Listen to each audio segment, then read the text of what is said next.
Before we move forward, can we all stand up and pay tribute to our soldiers who fought for this nation? Because they gave their lives, we are safe in our country.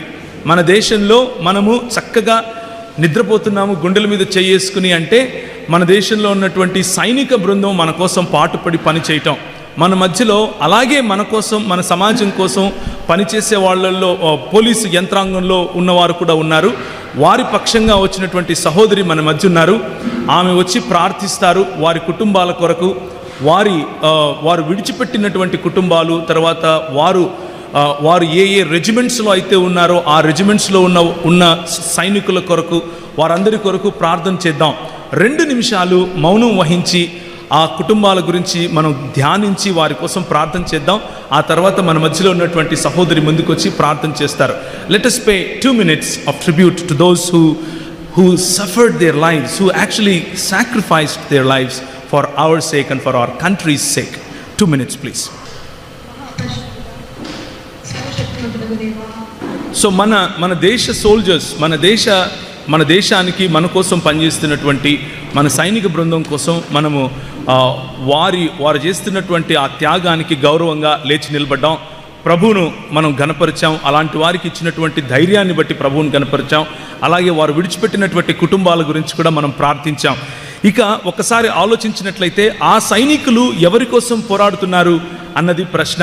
ఆ సైనికులు ఎవరి కోసం పోరాడుతున్నారు అనంటే doctor Babasaheb Bhimrao Ambedkar గారు మనకు రాసి ఇచ్చినటువంటి మన రాజ్యాంగంలో ఉన్నటువంటి సెక్యులర్ కంట్రీగా ఉన్న మన గురించి, అంటే అన్ని మతాల వారు, అన్ని జాతుల వారు, అన్ని ప్రదేశాల నుంచి వచ్చిన వారు, ఈ దేశానికి సంబంధించకుండా ఈ దేశంలో మరి టూరిస్టులుగా ఉన్న వారితో సహా ఉన్న వారి హక్కులను కాపాడటానికి వీళ్ళు మన దేశం పట్ల, మన దేశాన్ని, మన దేశ సరిహద్దులను కాపాడుతున్నారు.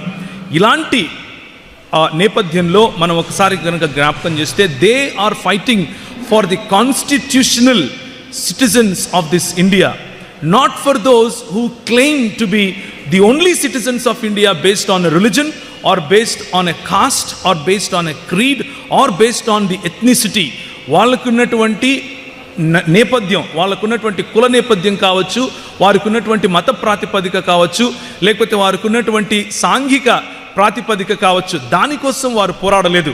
మన దేశము ఒక ధర్మ నిరపేక్షతా దేశంగా ఉన్నప్పుడు, మత నిరపేక్షతా దేశంగా ఉన్నప్పుడు ఆ దేశంలో ఉన్నటువంటి మనల్ని కాపాడటం కోసం వారు బార్డర్ దగ్గర నిలబడుకుని శత్రు సైన్యాలను వారు ఎదిరించి అలాంటి మత ఛాందసవాదంలో ఉన్నటువంటి శత్రువుల చేత బలి అయ్యారు. మత ఛాందసవాదంలో ఉన్నటువంటి శత్రువు మనకు కనిపిస్తూ ఉన్నాడు. అయితే చాలాసార్లు క్రైస్తవ సముదాయంలో మనం కూడా ఏమనుకుంటాము అనంటే శత్రువు అనంటే ఒక మనిషి అనుకుంటాం. We think that our enemy is a person, our enemy is a human being. But let me remind you, my brothers, my sisters, సహోదరులు సహోదరులకు నేను ఒక మాట గుర్తు చేయాలని ఆశపడుతున్నాను.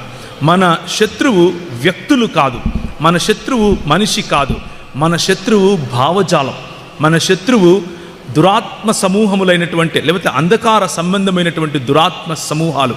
అవి ఒక పాలక బృందంగానో, ఒక మత ఛాందసవాదంగానో, ఒక జాతీయతావాదంగానో, లేకపోతే ఎట్సెట్రా పేర్లు పెట్టుకుని మనుషులను విభజించటానికి, మనుషులను అణగద్రొక్కటానికి చేసేటటువంటి భావజాలం మన శత్రువు.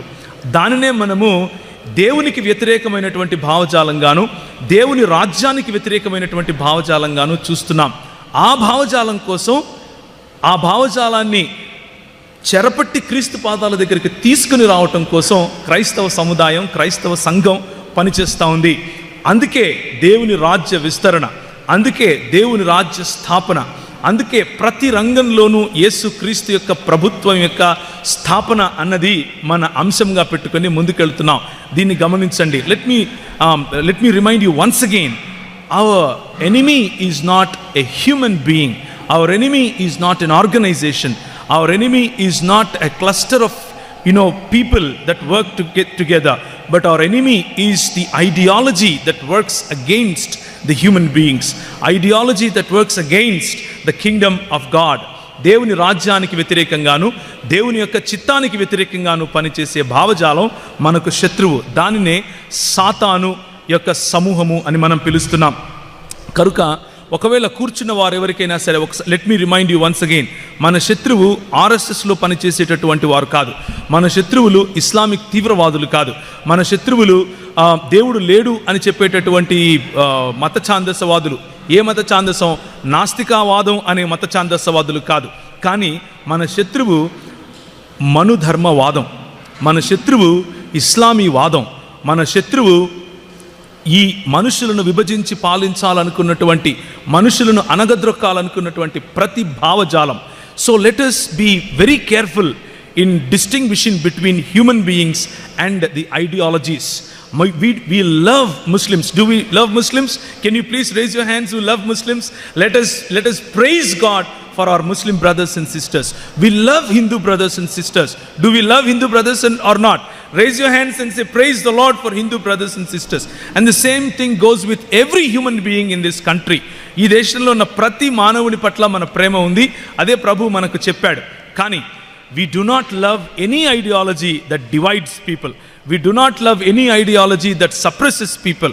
We do not love any ideology that that tries to impose certain rules and regulations and make you second class citizen in this country. అది మనము ఒప్పుకోము. దానికి వ్యతిరేకంగా మన పోరాటం. ఎందుకు అనంటే the gospel or the centrality of gospel, దేవుని పరిశుద్ధ సువార్తకు ఉన్నటువంటి కేంద్రం ఏమిటి అనంటే మనందరము సమానమైనటువంటి వాళ్ళము.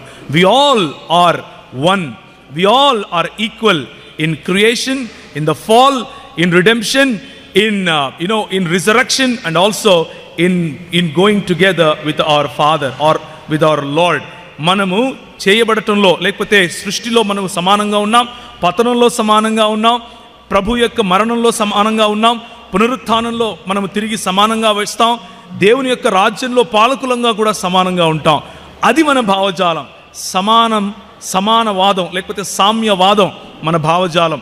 ఈ దేశంలో అయినా ప్రపంచ యావత్తు అయినా మనందరము సమాన రీతిగా ఉండాలి అని అంటే అది కేవలం బైబిల్ భావజాలంలో మాత్రమే సాధ్యము అన్నటువంటి సందేశాన్ని మన దేశానికి తీసుకుని వెళ్ళాలి. ఇకపోతే ఇంతకు మనం ఎవరమి? Who are we? Why are we here like 9 in the morning, 8:30 in the morning, 10 o'clock in the morning? Why these many people are gathering? Is it an organization? Is it something related to finances?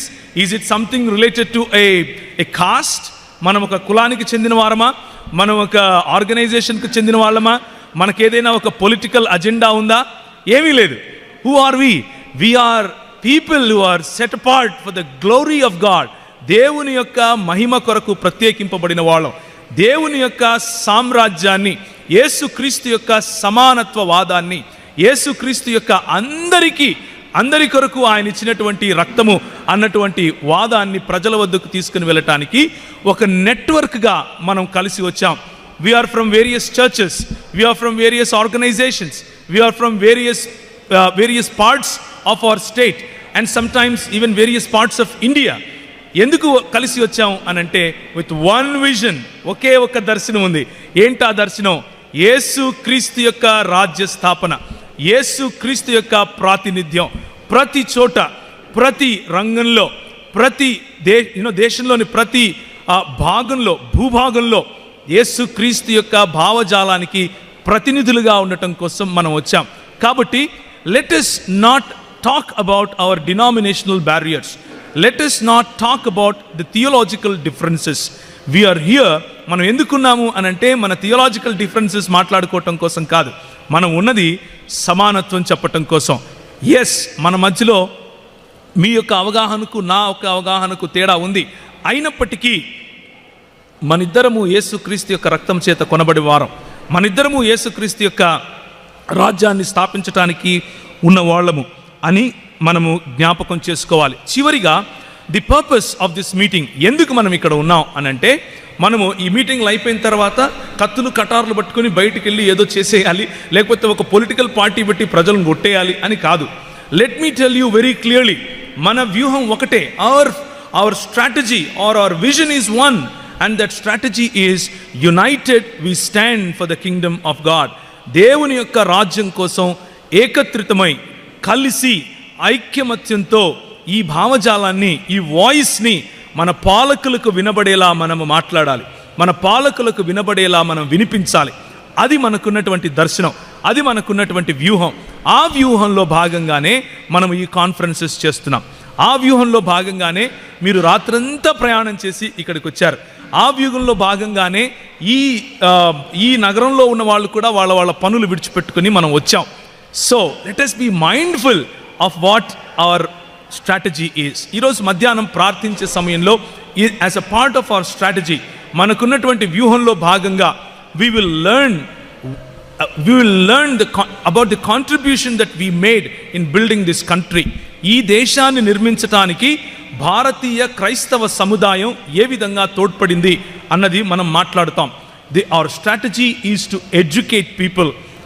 ప్రజలకున్నటువంటి awareness తీసుకురావటం కోసం number 1 strategy. Number 2, ఎవరైతే నేర్చుకున్నారో వారు వెళ్ళి వారి ప్రాంతాల్లో నేర్పించటం మనకున్నటువంటి రెండవ వ్యూహం. మూడవదిగా, నేర్చుకున్న వారందరూ వారి రంగాలలో ధైర్యంగా స్టెఫెను నిలబడి మాట్లాడినట్లుగా యేసు ప్రభువు యొక్క భావజాలం, the ideology of the kingdom of God మనం మాట్లాడాలి, ధైర్యంగా మాట్లాడాలి. చెరపట్టి ప్రతి భావజాలాన్ని యేసుక్రీస్తు పాదాల దగ్గరికి తీసుకొని రావాలి. ఇది మనకున్నటువంటి వ్యూహం. మన వ్యూహంలో పొలిటికల్ అజెండాస్ లేవు, మన వ్యూహంలో వైలెంట్ అజెండాస్ లేవు, మన వ్యూహంలో ఎదుటివారిని తక్కువగా చేసి చూపించే అజెండాస్ లేవు. మన వ్యూహంలో ఒకే ఒక అజెండా ఉంది. అదేమిటి అనంటే, భారతీయ క్రైస్తవ సముదాయం భారతదేశ నిర్మాణంలో ఎలా సోపానమయ్యింది, భారతీయ క్రైస్తవ సముదాయం ఈ భారతదేశాన్ని ఏ విధంగా నిర్మించింది, భారతీయ క్రైస్తవ సముదాయం లేకపోతే ఈరోజు భారతదేశంలో ఉన్నటువంటి ఈ సమానత్వం, ఈ స్వాతంత్రం వచ్చేదా అని ప్రశ్నించేదే మనకున్నటువంటి ఈ డిజైర్, ఈ విజన్. దాన్ని మనము పుణికిపుచ్చుకొని ముందుకెళ్ళాలి అని ఆశపడుతున్నాను. తలలు వంచినట్లయితే ప్రార్థిద్దాం. With this mentality, with this ideology, with this focus in our mind, let us bow our heads and look to the Lord in prayer.